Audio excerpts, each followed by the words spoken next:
नमस्कार दोस्तों, विद्या शक्ति एजुकेशन के ऑनलाइन प्लेटफॉर्म पर सभी मित्रों का हार्दिक स्वागत और अभिनंदन है। दोस्तों, आज हम पढ़ेंगे मानव में लिंग निर्धारण के बारे में। ठीक है, तो मनुष्य में लिंग निर्धारण है वो किस प्रकार से होता है। लिंग निर्धारण का मतलब क्या हुआ?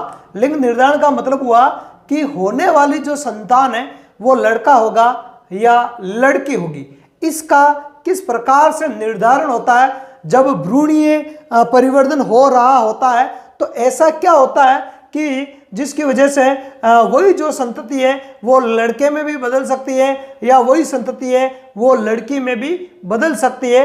तो इस प्रकार के मैटर को अपन अब समझेंगे डिटेल से, या किस स्थिति में होने वाली संतान लड़का होगा और किस स्थिति में होने वाली संतान है वो लड़की होगी, इसके बारे में हम पढ़ेंगे। साथ ही साथ समाज में इस संबंध में एक भ्रांति फैली हुई है।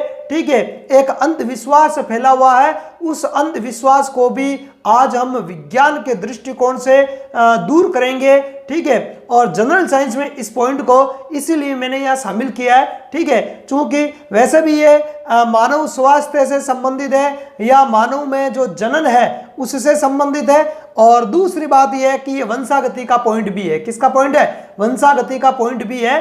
ठीक है, तो 3 पॉइंटों में इसको पढ़ा जाता है। मानव स्वास्थ्य की जब अपन बात करते हैं, ठीक है, तो महिलाओं के स्वास्थ्य की जब बात की जाती है ना, सामाजिक स्वास्थ्य है, ठीक है, या मानसिक स्वास्थ्य है, तो उस समय हम पढ़ते हैं जब किसी महिला के होने वाली संतानें लड़कियां होती है तो अक्सर समाज महिला को दोषी ठहराता है। ठीक है, बल्कि ऐसा नहीं है। उसका क्या कारण है तो उस कारण को भी हम जानेंगे यहाँ पर। ठीक है, साथ ही साथ लिंग निर्धारण का प्रोसेस होता क्या है उसके बारे में भी हम डिटेल से आज पढ़ने वाला है। तो मानव में लिंग निर्धारण की अगर अपन बात करें तो मानव में लिंग निर्धारण को समझने से पहले हम थोड़ा सा कुछ एक्स्ट्रा मटेरियल पढ़ते हैं। एक्स्ट्रा मटेरियल क्या है कि हम लिंग निर्धारण की प्रक्रिया है क्या। ठीक है, वही सभी जो जीव है, अधिकांश अपन जीवों की बात करें जिनमें लैंगिक जनन पाया जाता है, तो लैंगिक जनन के लिए है वो नर युग्मक और मादा युग्मकों का होना आवश्यक होता है ना। अपन लैंगिक जनन की बात करें, किसकी बात करें? लैंगिक जनन की अगर अपन बात करें, ठीक है, तो लैंगिक जनन में क्या होना चाहिए? नर और मादा युग्मकों का होना अनिवार्य है ना। लैंगिक जनन के लिए यह शर्त होती है कि 2 प्रकार के इसमें युग्मक भाग लेते हैं। कितने प्रकार के? 2 प्रकार के युग्मक यहाँ भाग लेते हैं। एक होता है नर युग्मक, एक क्या होता है? एक तो होता है नर युग्मक, क्या होता है? नर युग्मक, और एक होता है मादा युग्मक। ठीक है, एक होता है मादा युग्मक। अब अलग अलग जीवों में नर युग्मक और मादा युग्मकों को अलग अलग नामों से जाना जाता है, पर मुख्यतः जंतुओं की अगर अपन बात करें तो जंतुओं के अंदर मनुष्य समेत, है ना, मनुष्य सहित जंतुओं की अगर अपन बात करें तो मनुष्य में नर युग्मक को क्या बोलते हैं? शुक्राणु बोलते हैं। क्या बोलते हैं? शुक्राणु बोलते हैं। स्पर्म बोलते हैं। क्या बोलते हैं? स्पर्म या शुक्राणु बोलते हैं। आगे बात समझ में। और जो मादा युग्मक होता है उसको बोला जाता है अंडाणु। क्या बोलते हैं उसको? अंडाणु बोला जाता है। ठीक है, ओवम। क्या बोलता है? अंडाणु या ओवम बोला जाता है। क्या बोलता है? ओवम बोला जाता है उसको। तो शुक्राणु और अंडाणु है, इनकी महत्वपूर्ण भूमिका होती है लिंग के निर्धारण में। आगे बात समझ में। अब ये शुक्राणु और अंडाणु है वो क्या होता है? तो ये तो जो है वो मानव में जनन का जब हम लेसन पढ़ेंगे तो जनन से संबंधित लेसन में अंडाणु क्या होता है, अंडाणु का निर्माण होता कैसे है, साथ ही साथ शुक्राणु है, शुक्राणु क्या होता है, शुक्राणु का निर्माण किस प्रकार से होता है, कौन कौन सी प्रक्रियाएं होती है, कौन कौन से इनमें हार्मोन वगैरह भाग लेते हैं। तो ये तो जनन वाले पॉइंट में हम पढ़ेंगे। फिलहाल इनको पढ़ने का हमारा यहाँ कोई उद्देश्य नहीं है। यहाँ पे इतना जांचना है हमें या इतना समझना है कि लिंग निर्धारण में शुक्राणु और अंडाणु है उनकी महत्वपूर्ण भूमिका होती है। ठीक है, क्योंकि नर युग्मक और मादा युग्मक जब संलयन करते हैं तो ही एक संतति का निर्माण होता है ना। तो ही मनुष्य के अंदर किसका निर्माण होता है? संतति का निर्माण होता है। तो उसी के बारे में हम पढ़ेंगे, पर उससे पहले हमें देख लेना चाहिए कि लिंग निर्धारण की विधियां कितनी होती है। यदि अपन सारे जीवों की अगर अपन बात करें तो लिंग निर्धारण की बहुत सारी विधियां हैं। ठीक है, पर मोटे तौर पे अपन 3 विधियों को यहाँ पे शामिल कर रहे हैं। ठीक है, कई बार इनमें से क्वेश्चन बन जाता है और अपन यहाँ पे सिर्फ और सिर्फ मानव में लिंग निर्धारण को ही पढ़ेंगे। किसको पढ़ेंगे? मानव में लिंग निर्धारण को ही हम यहाँ पर सिर्फ और सिर्फ पढ़ेंगे। तो लिंग निर्धारण की प्रमुख विधियों की बात करें तो 3 विधियां कौन कौन सी है। एक तो है आपके X0 प्रकार का लिंग निर्धारण, या आप इसको XO प्रकार भी बोल सकते हो। क्या बोल सकते हो?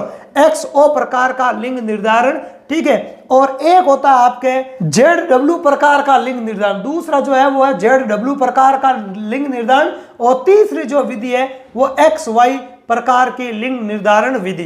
तो इन 3 विधियों के बारे में थोड़ा सा अपन संक्षेप में चर्चा कर लेते हैं, ठीक है, कि भाई XY प्रकार का लिंग निर्धारण क्या है, ZW प्रकार का लिंग निर्धारण क्या है, और X0 प्रकार का लिंग निर्धारण क्या है। हालांकि इनके बारे में यहाँ डिटेल से नहीं पढ़ेंगे, और नहीं जनरल साइंस में इनके बारे में ज्यादा आपके क्वेश्चन पूछा जाता है। क्या क्वेश्चन पूछा जाएगा वो अभी सामने आ जाएगा आपके सामने, देखो मैं बताऊंगा अभी आपको, ठीक है। तो पहले अगर अपन बात करें, पहले लिंग निर्धारण की बात करें X0, तो X0 प्रकार का जो लिंग निर्धारण है, ठीक है, प्रकार का लिंग निर्धारण ये पाया जाता है अपने पक्षियों में, सॉरी कीटों में। किन में पाया जाता है? X0 प्रकार का जो लिंग निर्धारण है वो किन में पाया जाता है? एग्जाम्पल की बात करें तो कीटों में पाया जाता है, ठीक है। अधिकांश कीट, सारे नहीं, अधिकांश कीट, अपवाद स्वरूप तो बायोलॉजी में ढेर सारे अपवाद है, ठीक है, अधिकांश कीटों में, ठीक है। जैसे कि बात करें टिड्डा, ठीक है ना, टिड्डा, तो टिड्डा एक कीट ही होता है, जानवर। टिड्डा क्या है? एक कीट है। तो टिड्डे में इसी प्रकार का लिंग निर्धारण पाया जाता है। और कीटों का पूछ रहे, चूंकि टिड्डा क्या है? कीट ही होता है। तो कीटों में किस प्रकार का लिंग निर्धारण या कौन सी लिंग निर्धारण की विधि पाई जाती है? तो वो ध्यान रखना आपको, XO प्रकार का, या X0 भी बोल सकते हो आप इसको, ठीक है। तो ये सवाल यहां से पूछा गया है कि कीटों में या टिड्डे में किस प्रकार का लिंग निर्धारण है वो पाया जाता है। तो ये सवाल है, कई सारे एग्जाम्स में, जनरल साइंस में भी पूछा गया सवाल है। आगे बात समझ में? तो ये उदाहरण आपको याद रखना है। उसके अलावा अगर अपन बात करें, दूसरी जो विधि है, दूसरी विधि है ZW प्रकार का लिंग निर्धारण। कौन सी विधि? ZW प्रकार का लिंग निर्धारण, प्रकार का लिंग निर्धारण। तो इस प्रकार का जो लिंग निर्धारण है वो किसमें देखने को मिलता है? वो आपको देखने को मिलेगा पक्षियों में। किनमें? पक्षियों में देखने को मिलेगा। तो ये भी आपको ध्यान में रखना है। यहां से तो आपको उदाहरण याद रखना है, इसके अलावा आपको याद करने की जरूरत है ही नहीं। इसकी मैं गारंटी दे रहा हूं, इसकी गारंटी दे रहा हूं कि X0 प्रकार से कैसे होता है, ZW प्रकार से कैसे होता है, इसको बिल्कुल आगे देखने की कोई जरूरत है ही नहीं। जब प्रॉपर साइंस में पढ़ाऊंगा, उन क्लासों में पढ़ाऊंगा, जनरल साइंस के किसी भी कॉम्पिटिटिव एग्जाम में इनके बारे में डिटेल से नहीं आएगा। हाँ, इतना जरूर आता है और आया हुआ है कि पक्षियों में कौन सी लिंग निर्धारण विधि पाई जाती है, या ZW प्रकार का लिंग निर्धारण किसमें पाया जाता है। वहां ऑप्शन आपको कीट हो सकता है, टिड्डा हो सकता है, पक्षी दिया हुआ हो सकता है, मनुष्य दिया हुआ हो सकता है। तो पक्षियों में ZW प्रकार का लिंग निर्धारण है वो पाया जाता है। और कीटों में वैसे टिड्डा शामिल हो जाता है। अधिकांश कीटों की बात करें तो उनमें XO बोल दो या X0 प्रकार का लिंग निर्धारण है वो पाया जाता है। तो ये उदाहरण आपको याद रखना है। और ये 3 ही उदाहरण मैं शामिल कर रहा हूं क्योंकि यही उदाहरण बार बार पूछे जाते हैं, किसमें पाया जाता है, किसमें नहीं पाया जाता है। तो यही उदाहरण है वो बार बार पूछे जाते हैं। आगे अगर अपन बात करें तो तीसरा लिंग निर्धारण है, वो तीसरा कौन सा है? तीसरा अपने XY प्रकार का लिंग निर्धारण। कौन सा है? XY प्रकार का लिंग निर्धारण, XY प्रकार का लिंग निर्धारण। तो लिंग निर्धारण, इस लिंग निर्धारण विधि की अगर अपन बात करें तो इस प्रकार की विधि द्वारा जो लिंग निर्धारण है वो किस में होता है? याद रखना है, इंपॉर्टेंट भी है ये। और ये है आपके मनुष्य में। किसमें? मनुष्य में, ठीक है। एक और उदाहरण दे दूं क्योंकि बायोलॉजी का वो एक चिर परिचित उदाहरण है। बहुत बार जो जेनेटिक्स से संबंधित जो प्रयोग है वो ज्यादातर उसी पर हुए हैं, है ना। तो जेनेटिक संबंधी प्रयोगों की अगर अपन बात करें तो ज्यादातर एक फल मक्खी है। क्या है? एक फल मक्खी है जिसका नाम है ड्रोसोफिला, ठीक है, फल मक्खी, फल मक्खी। तो एक फल मक्खी है जिसका नाम है ड्रोसोफिला मेलेनोगैस्टर। क्या नाम है? Drosophila melanogaster, drosophila melanogaster. तो इसके अंदर भी इसी प्रकार का लिंग निर्धारण पाया जाता है। हालांकि ये जो फलमक्खी है ये एक कीट है। क्या है ये एक कीट है, पर मैंने पहले ही बता दिया कि अधिकांश जो कीट है उनमें कौन सा लिंग निर्धारण पाया जाता है, X0 प्रकार का।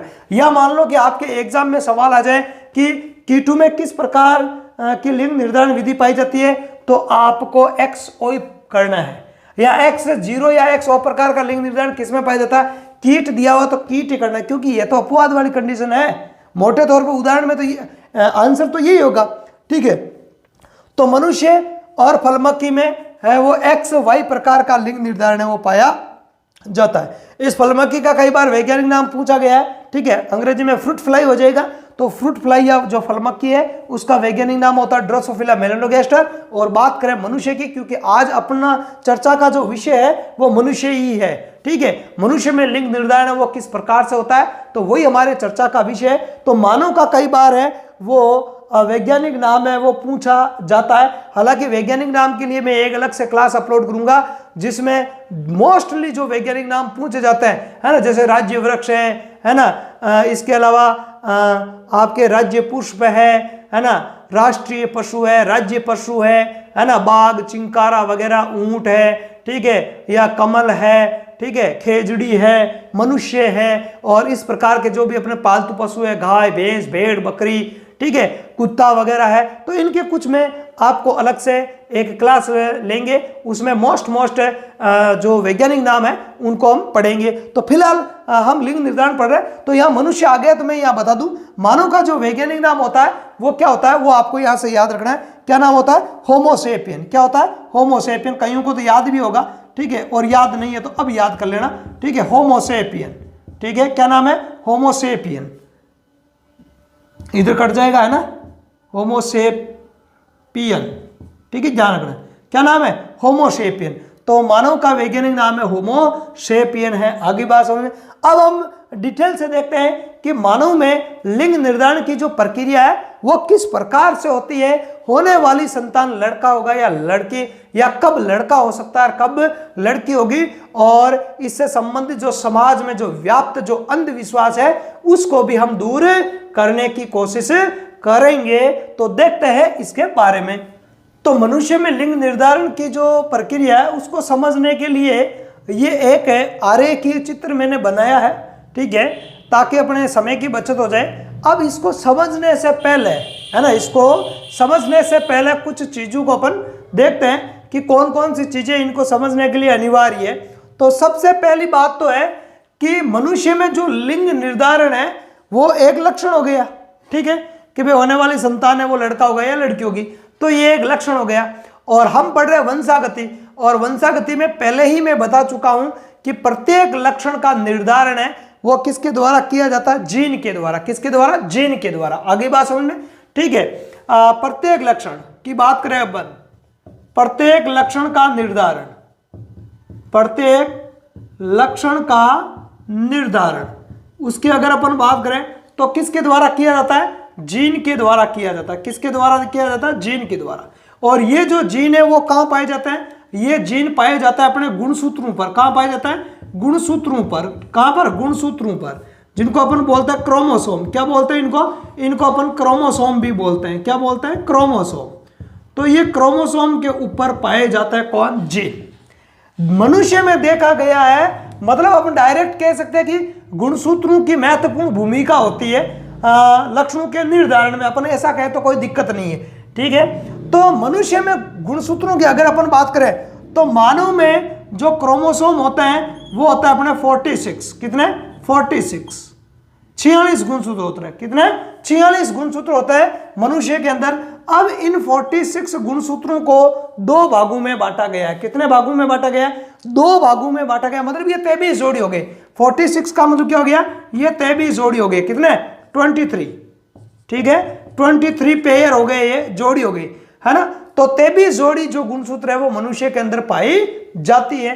अब इनको दो भागों में बांटा गया है। मानव के जितने भी गुणसूत्र हैं उनको दो भागों में बांटते हैं, ठीक है। इन 46 गुणसूत्रों को दो भागों में बांटते हैं। एक तो हो जाता है इनमें अलिंग गुणसूत्र। एक तो भाग क्या हो जाएगा, अलिंग गुणसूत्र।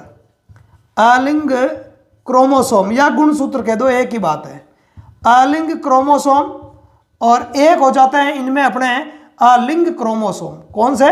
लिंग क्रोमोसोम, लिंग क्रोमोसोम।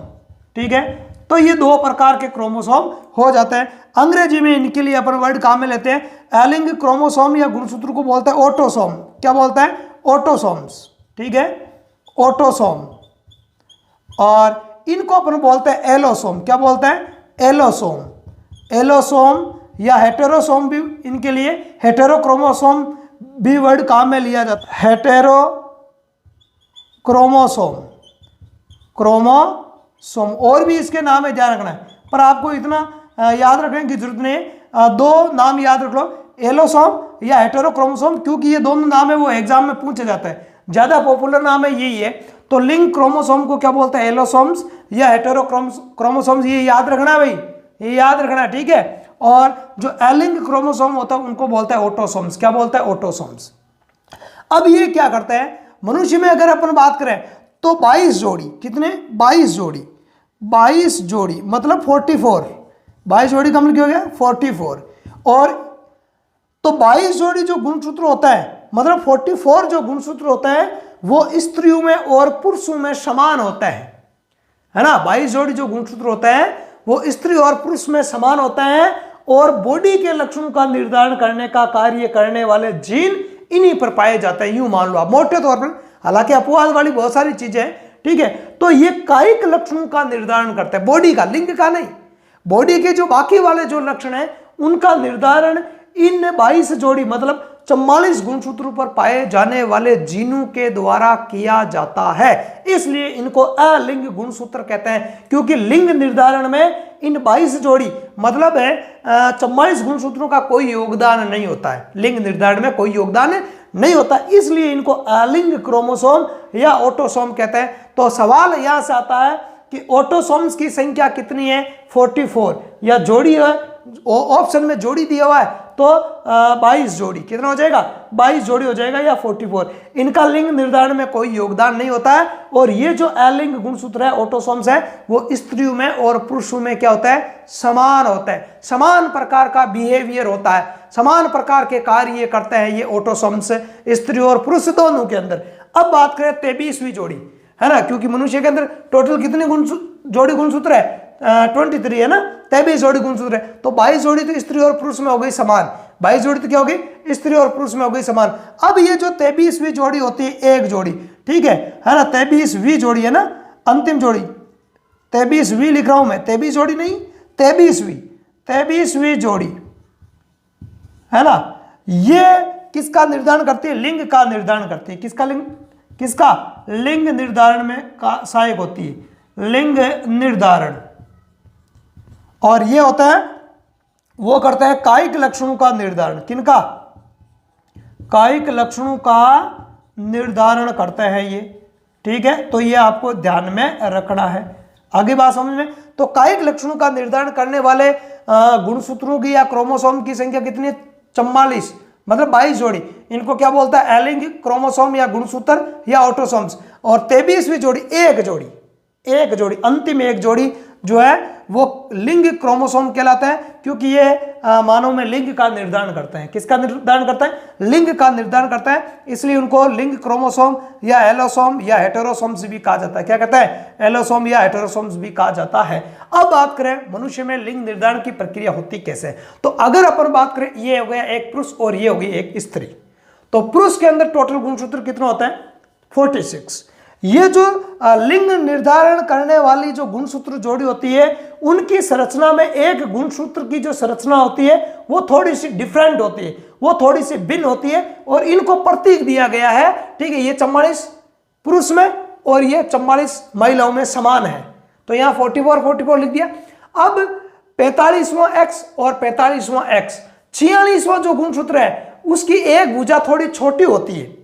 अगर मनुष्य में बात करें तो मनुष्य में, नर मनुष्य में 46वें गुणसूत्र की एक भुजा छोटी होती है, तो वो अंग्रेजी की वाई शेप में दिखता है। इसलिए वैज्ञानिकों ने इसको प्रतीक भी दे दिया वाई, ठीक है। जबकि स्त्रियों में 46वां 45वां दोनों ही जो गुणसूत्र है वो संरचना में बिल्कुल एक जैसे दिखाई देते हैं, इसलिए इनको प्रतीक दे दिया XX। तो 46वां गुणसूत्र है वो यहां डिफरेंट है, इसमें X टाइप में है और यह Y टाइप में। या जोड़ी पूरा काउंट करो तो यहाँ पे X Y प्रकार की जोड़ी है और यहाँ पे XX प्रकार की जोड़ी है, और ये लिंग गुणसूत्र होता है, क्योंकि बाकी 44 और 44 तो बिल्कुल इक्वल होता है ना, दोनों में, लेडीज और जेंट्स में दोनों में इक्वल होता है, ठीक है। तो ये बॉडी के जो कैरेक्टर होता है उनको शो करता है, ठीक है। पर ये जो होता है XY और इधर XX, ये जो सेक्सुअलिक जो कैरेक्टर होता है उनको डिफाइन करता है, ठीक है। तो अब इनमें किस प्रकार से लिंग का निर्धारण होता है उसको देखते हैं। चलो बात करें। मनुष्य में होता है लैंगिक जनन, मनुष्य में कौन सा होता है? लैंगिक जनन होता है। तो लैंगिक जनन के दौरान क्या होता है? अपने को पता है अर्धसूत्री विभाजन होता है। कौन सा विभाजन? अर्धसूत्री विभाजन के द्वारा युग्मक बनते हैं। नर युग्मक को अपन कहते हैं शुक्राणु और मादा युग्मक को बोलते हैं अपन अंडाणु। तो मान लो कि इधर तो क्या है, ये इधर आपके अंडाणु शुक्राणु हो गए, स्पर्म हो गए, क्या हो गए? स्पर्म हो गए। ये इधर वाले स्पर्म है और इधर वाले क्या हो गए? आपके ओवेम हो गए, अंडाणु हो गए। क्या हो गए? आपके अंडाणु हो गए, ठीक है। तो ये इधर वाले हो गए आपके अंडाणु। तो इस प्रकार हम देखते हैं कि पुरुषों के अंदर दो प्रकार के शुक्राणु बनते हैं, एक तो X प्रकार का और एक Y प्रकार का शुक्राणु बनता है। क्यों बनता है? क्योंकि 46 नंबर का जो गुणसूत्र है उसकी एक भुजा छोटी होती है, उसको Y प्रतीक दिया गया है, इसलिए 22 अर्धसूत्री विभाजन के द्वारा जब युग्मक बनता है तो गुणसूत्रों की संख्या क्या हो जाती है? आधी आधी। ये मेंडल वाले में भी मैंने आपको बताया था, जब मेंडल के अपन नियम पढ़ रहे थे तो गुणसूत्रों की संख्या क्या हो जाती है? आधी आधी हो जाती है। 46 के आधे हो जाएंगे 23, है ना। शुक्राणु के अंदर गुणसूत्रों की संख्या कितनी होती है? 23। ऐसे अंडाणु में भी गुणसूत्रों की संख्या कितनी होगी? 23। कैसे? चूंकि पुरुष के अंदर जो X और Y ये दो प्रकार के गुणसूत्र होते हैं, इसलिए 22 + X ये शुक्राणु अलग होगा और 22 + Y ये शुक्राणु है वो अलग होगा।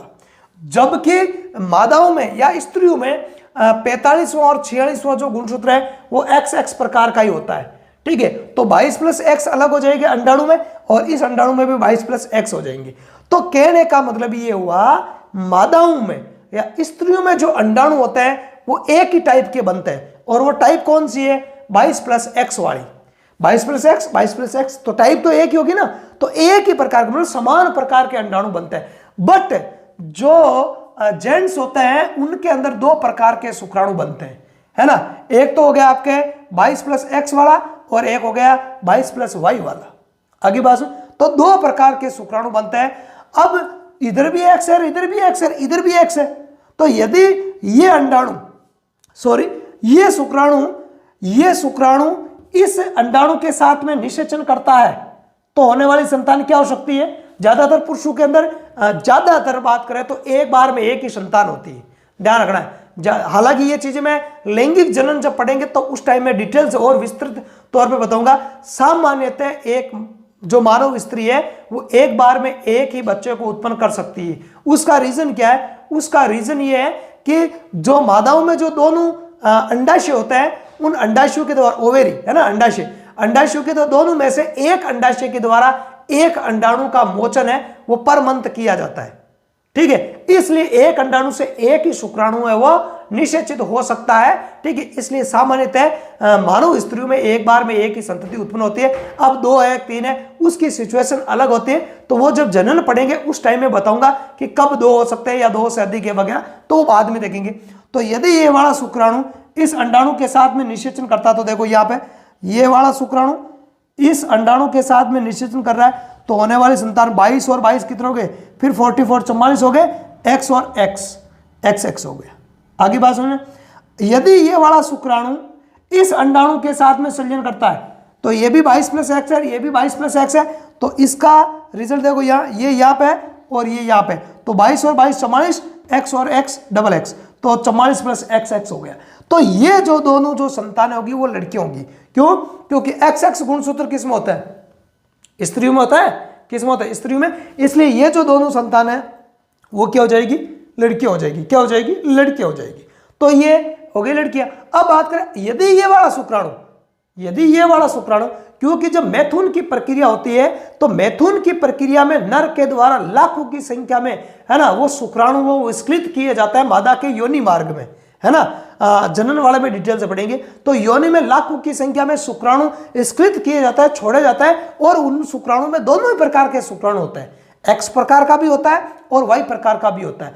बट स्त्रियों में जो अंडाणु मोचित होता है वो तो सेम ही प्रकार का होता है ना, और एक ही अंडाणु का मोचन होता है। ध्यान रखना, इधर लाखों की संख्या में शुक्राणु निकलता है, जबकि इधर अंडाणु का मोचन एक ही होता है पर मंथ एक ही अंडाणु का विमोचन होता है, ठीक है, और दोनों ओर में से एक अंडाशय। अब इसका कारण क्या है ना, कि यहाँ इधर लाखों शुक्राणु बनता है जबकि इधर अंडाणु एक बनता है। उसको भी अपन जनन वाले चैप्टर में देखेंगे कि इसका भी रीजन क्या होता है, उस रीजन को भी अपन देखेंगे, तो वो आज की बात है। तो यदि वाई वाला जो शुक्राणु है वो इसके साथ में निषेचन होता है, इस अंडाणु के साथ में, तो क्या बनेगा 22 और 22 44, एक्स और वाई, एक्स वाई।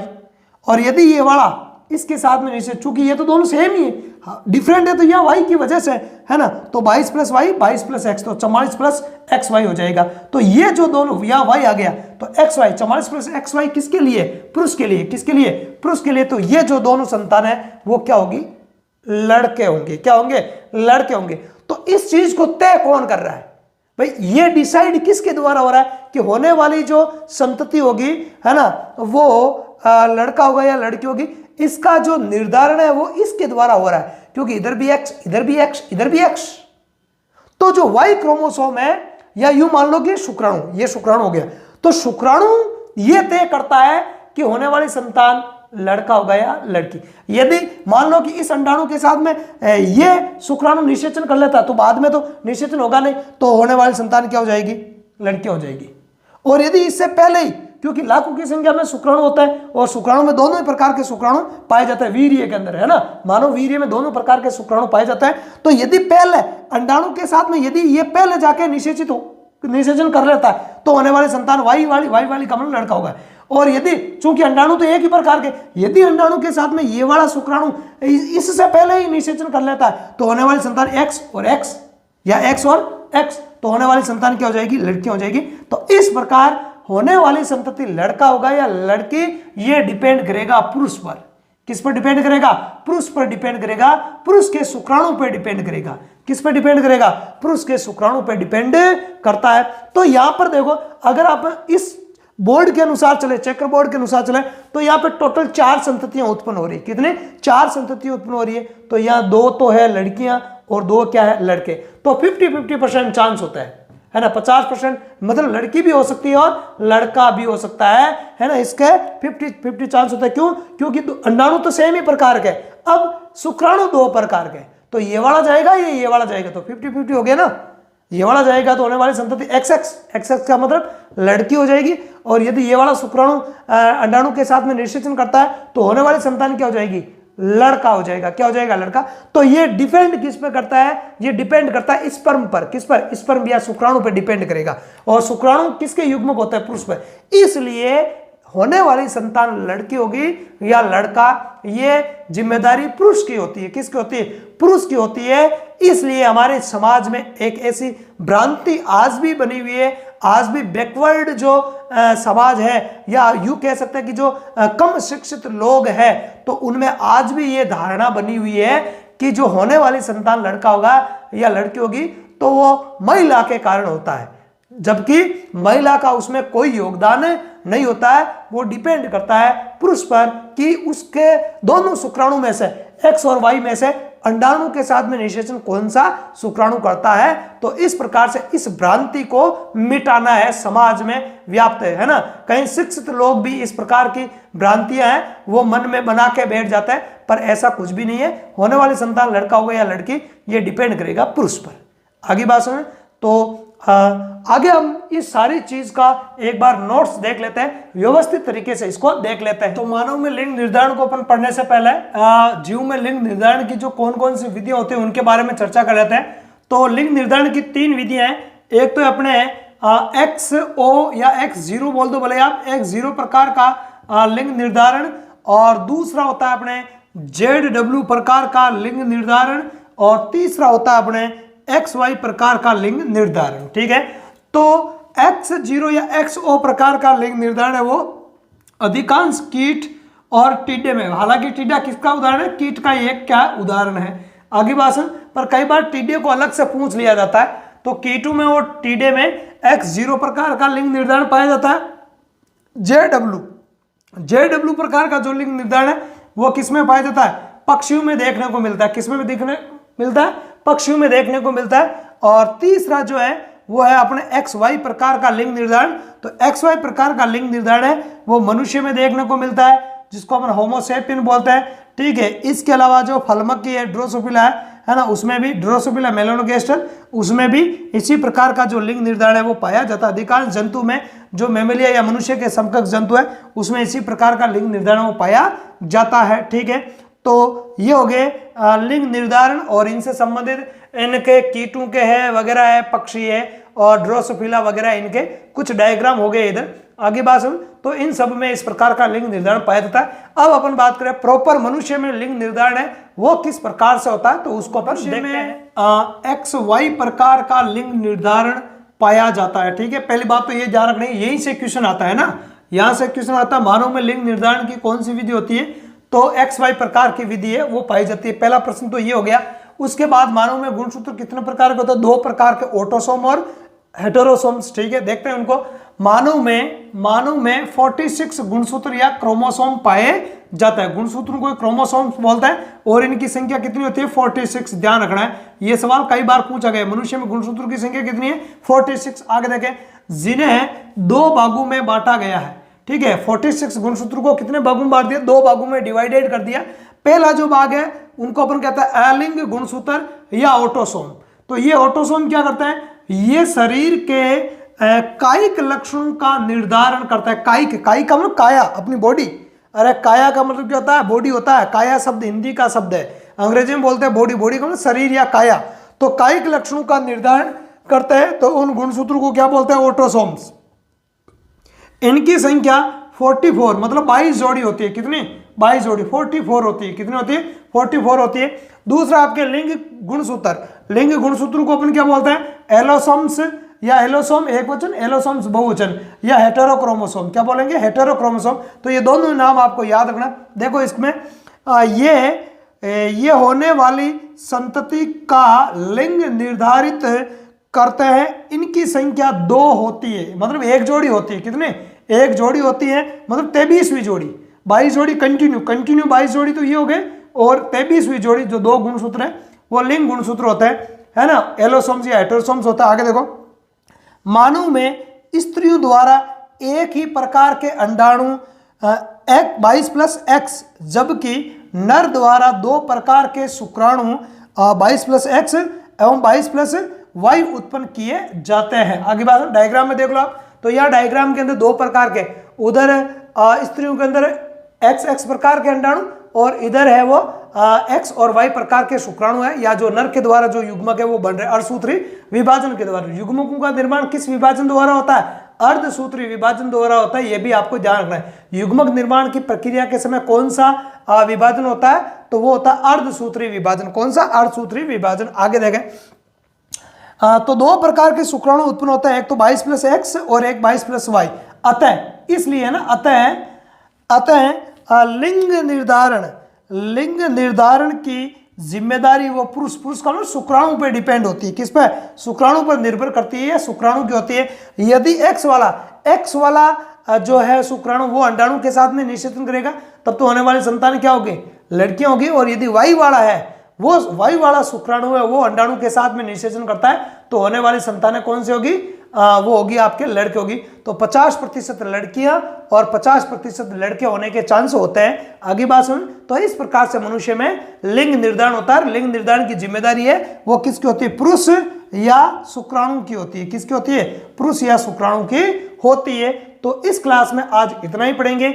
यदि क्लास आपको अच्छी लगी है तो इस क्लास को अपने दोस्तों में ज़्यादा से ज़्यादा शेयर करना है। चैनल पर आप नए हो तो चैनल को लाइक और सब्सक्राइब जरूर करना है। साथ ही साथ बेल वाला आइकन को प्रेस कर लेना, ताकि जैसे ही मैं कोई वीडियो अपलोड करूं उसका नोटिफिकेशन आपको हाथों हाथ मिल जाए। आगे बात सुन, अब एक जरूरी सूचना है। जरूरी सूचना यह है कि अभी फिलहाल बायोलॉजी की ही क्लासें चल रही है जनरल साइंस में। उसके बाद हमारे जनरल साइंस में जो केमिस्ट्री के चैप्टर हैं उनको भी देखेंगे, और फिजिक्स वाले जो चैप्टर है ना, फिजिक्स वालों में कुछ तो प्रकाश वाला जो चैप्टर है उसकी मैंने क्लास अपलोड कर दी है, केमिस्ट्री की भी कुछ क्लास है वो अपलोड कर चुका हूं। अभी फिलहाल टाइम नहीं मिलने की वजह से केमिस्ट्री और फिजिक्स की क्लास अभी नहीं अपलोड हो रही है, ठीक है। जैसे ही समय मिलेगा या ये बायोलॉजी वाला जो पोर्शन है वो कंप्लीट हो जाएगा तो उसके बाद में आपको फिजिक्स और केमिस्ट्री की क्लास अभी देखने को मिल जाएगी। मतलब जनरल साइंस का पूरा सिलेबस है वो यहाँ आपको करवाया जाएगा कंप्लीटली। एक भी सवाल, एक क्या आधा भी सवाल बाहर जाने नहीं दूंगा। बस धैर्य के साथ, विश्वास के साथ आपको जुड़े रहना है, ठीक है। तो इस क्लास में इतना ही, आज के लिए काफी है। कल फिर एक नई क्लास के साथ में मिलेंगे, तब तक के लिए धन्यवाद। जय हिंद।